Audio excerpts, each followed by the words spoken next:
पत्नी के समझाने पर सुदामा जाने को तैयार है। अब सुदामा कहते हैं देवी मित्र के घर खाली हाथ नहीं जाते। शास्त्र कहते हैं रिक्त पाणिर न गच्छेत राजा नाम देवताम गुरु। एक राजा के घर, एक देवता के घर, एक गुरु के घर, एक मित्र के घर खाली हाथ नहीं जाते। फिर कृष्ण तो कृष्णम वंदे जगत गुरुम, जगत के गुरु हैं, द्वारिका के राजा हैं, मित्र भी हैं और देवता भी। मैं उनके यहाँ खाली हाथ कैसे जाऊं? तो तुम्हारे पास कुछ है जो मैं कृष्ण को भेंट स्वरूप ले जा सकूं? अब तक कह रही थी अन्न का दाना नहीं, अब कहती अरे क्या नहीं है, भंडार भरे हैं। झूठ कह दिया, झूठ बोल दिया। देखो भगवान के लिए यदि झूठ भी बोला जाए तो वो झूठ झूठ नहीं है। 8 स्थान बताए गए हैं जहां पर झूठ बोल सकते हैं। अब इसका मतलब ये नहीं है कि आप अर्थ का अनर्थ निकालो और सोचो कि कथा में तो सुन लिया है कि झूठ बोलना है और लगे रहो झूठ बोलने। हैं झूठ बोलने के स्थान कैसे? कोई कसाई गौ माता के पीछे पड़ गया, आपने देखा गाय उत्तर दिशा में गई, कसाई ने आपसे पूछा यहाँ सत्यवादी बनने की जरूरत नहीं। उसने पूछा गाय कहाँ गई? आपने देखा उत्तर में गई, लेकिन आपको बोलना है गाय पूर्व में गई, या मुझे नहीं पता, मैंने नहीं देखा। गौ रक्षा के लिए किसी कन्या का विवाह होना है, आपकी पड़ोसी है, देखने वाले आए, कन्या के गुण दोष पूछने लगे। आपको गुण भी पता है, दोष भी पता, उस कन्या में कुछ दोष है, लेकिन आप वहां दोष बखान मत करो। क्यों? आप यही कहो, गुण का बखान करो कि बड़ी अच्छी है, सुशील है, सभ्य है, सुंदर है, आज्ञाकारी है। यदि आपके झूठ बोलने पर किसी बिटिया का घर बस रहा है तो वहां झूठ बोल दो, पाप नहीं लगना। किसी का घर बस रहा है जहां धर्म के कार्य में, भगवान के काम में। कुछ स्थान विशेष बताए गए हैं, 8 स्थान, हमेशा नहीं बोलना। और जो 8 बताए गए वो किसी के भले के लिए ही बताए गए। तो अब सुशीला कहती सब कुछ है, अभी कुछ नहीं था, तुरंत गई सखियों के घर। और धन्य है सुशीला की सखियां, कृष्ण के नाम पर एक एक मुट्ठी चावल दे दिए। 4 मुट्ठी चावलों की प्राप्ति सुशीला को हो गई। अपने साड़ी के पल्ले को फाड़ के 4 मुट्ठी चावल रखे और रख करके उस पोटरी को बनाया और पोटरी बना के भगवान के हाथ में दे दी, ठाकुर जी के हाथ में सौंप दी। ये लो, ये ले लो। सुदामा के हाथ में सौंप दी, ये ले लो, ठाकुर जी को दे देना। सुदामा ने पोटरी संभाल के रखी। द्वारिका के लिए सुदामा प्रस्थान कर रहे हैं। सुदामा को पता नहीं है द्वारिका की दिशा कौन सी है, पर सुदामा को लगा कि जब कृष्ण बुला रहे हैं तो कृष्ण ही मार्ग दिखाएंगे।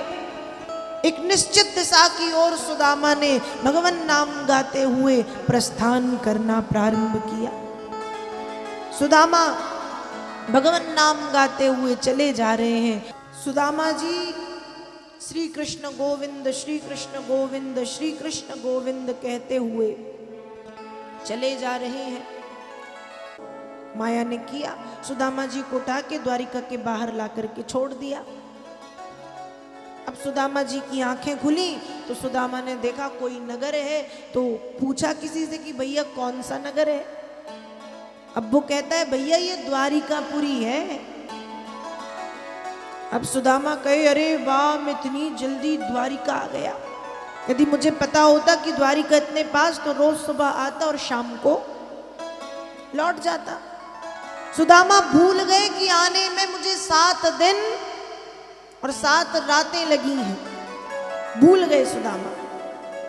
और भगवान की माया लेके आई वो अलग। सुदामा कह रहे बड़ी जल्दी आ गया। अब सुदामा ने एक व्यक्ति से पूछा भैया क्या कन्हैया यहीं रहते हैं?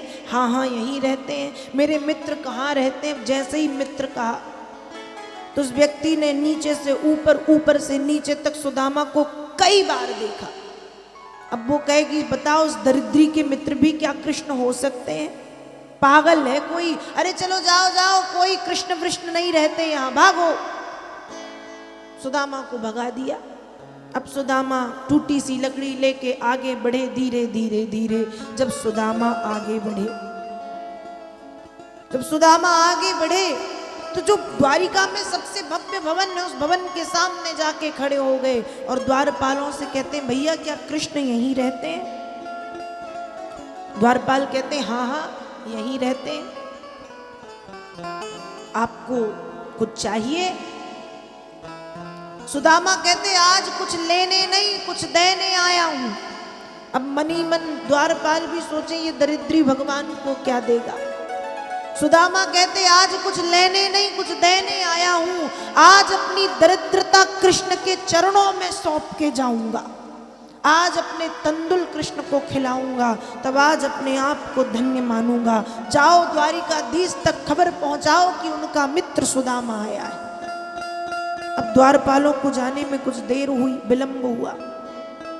जब विलंब हुआ, सुदामा जी ने जोर से कहा, तेज कड़क जाओ।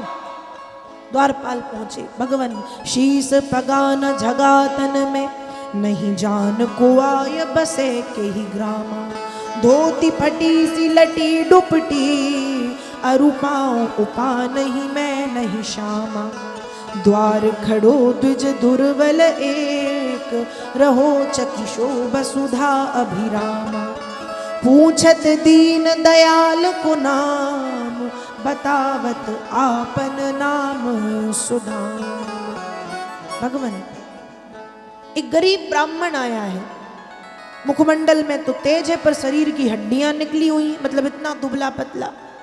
फटी सी मैली कुचैली धोती, वैसी गमछा पहने, टूटी सी लकड़ी लिए, पैरों में पादुकाएं, खड़ाऊ नहीं है, चप्पल जूते नहीं है। भगवान ने कहा, तो कहानी ही बताओगे कि कुछ नाम गांव पता बताओगे? द्वारपाल कहते, सरकार वो अपना नाम सुदामा बता रहा है। अब जैसे ही भगवान ने सुना कि सुदामा आया है, अब तक सुदामा कृष्ण से मिलने के लिए पागल थे और सुदामा सुनते ही कृष्ण पागल हो गए कि सुदामा आया है। तत्क्षण भगवान उठ करके सिंहासन से खड़े हो गए और जब खड़े हुए तो पीतांबर गिर गया। पादुकाएं पैरों में थी नहीं, क्योंकि रानियों के साथ बैठ के मनोविनोद कर रहे थे। मुकुट भी नहीं था और वैसे ही हाथ फैला करके सुदामा सुदामा कहते हुए भागने लगे। जब भगवान भागने लगे तो दास दासियों से, महल के खंभों से टकराते हुए चले जा रहे हैं, गिरते उठते पड़ते, सुदामा सुदामा सुदामा कह के। और यहाँ बाहर खड़े सुदामा सोच रहे हैं कि इतनी देर हो गई, कृष्ण अब तक नहीं आए या अब तक मुझे बुलाया नहीं, मतलब वो मुझे भूल गए। और क्यों ना भूलें, द्वारिकाधीश है भैया, मेरे जैसे रोज पता नहीं कितने आते होंगे, किस किस से मिलेंगे।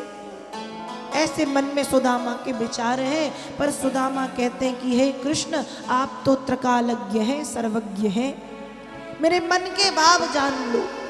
और मेरा मन का भाव ये है कि आप मुझसे मिलने मत आओ, पर मत अपने द्वारिका के छत पर आकर के खड़े हो जाओ, मैं दूर से दर्शन करके लौट जाऊंगा। मुझे देख के हंसना मत, मुझसे बोलना मत, यहाँ तक कि मेरी तरफ देखना मत, बस आकर के खड़े हो जाओ, दूर से देखूंगा और लौट जाऊंगा। सुदामा कहते हैं, पर आ जाओ। अब जैसे ही निवेदन किया कि आ जाओ, भगवान तो वैसे ही आ रहे हैं, भागते हुए, दौड़ते हुए।